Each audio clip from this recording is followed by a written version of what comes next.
When that process starts, when you start steering or when you start, trying to direct things in a certain course, talk me through your thought process on that. I think about it in terms of like budgeting goodwill, right? I can't go spend all my goodwill in one place and it end up not yielding anything.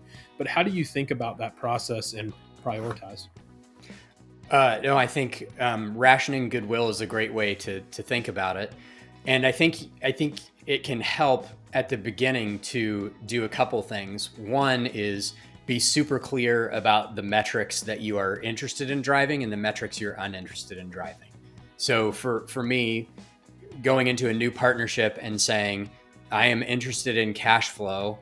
I don't care about your revenue numbers if they don't deliver any cash flow, right? And just being super clear with that and reinforcing that, call after call after call. Stop talking to me about revenue numbers if they're not going to produce cash.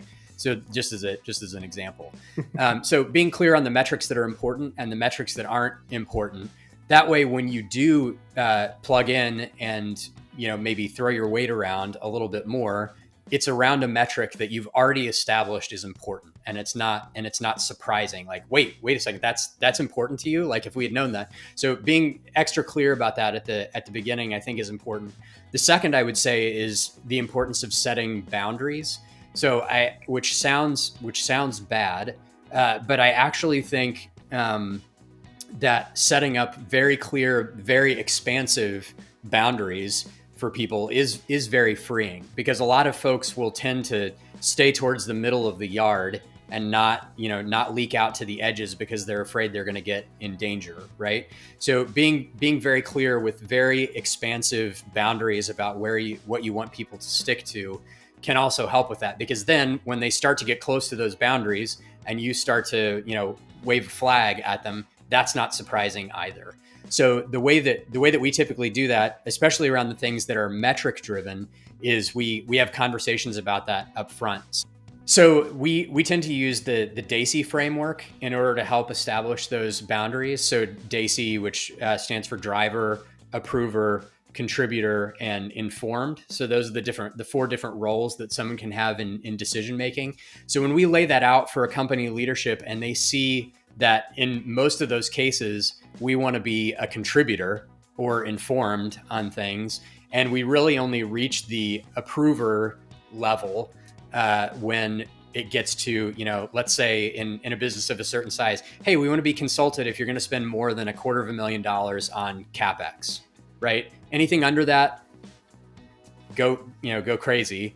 But above that, we want to be consulted, or we want to be consulted on hires above this level. So anything C-level and above, we would like to be part of the interview process. So if you can paint this picture of boundaries, but boundaries that are extremely expansive to the point where, where they sit in their desk, they can't really see the fence, then it feels far less intrusive, and they understand that they have a nice big playground to go out and work with, and that we're happy to contribute to each of these things if they want to call us in. But really, we trust them to manage the business in most cases, where we're just kind of contributing or being informed, and we really only want to plug in at those really critical decisions. So geographical expansion, hiring of a C-level employee, mergers and acquisitions, those sorts of things are things that we want to be consulted on. Everything else, just keep us posted, and we'll nudge around the edges, obviously, just as you would when you're talking to a friend about how business is going. But that's, again, setting those boundaries, making sure they're expansive, I think, can create that trust relationship that's critical for making sure things flow smoothly.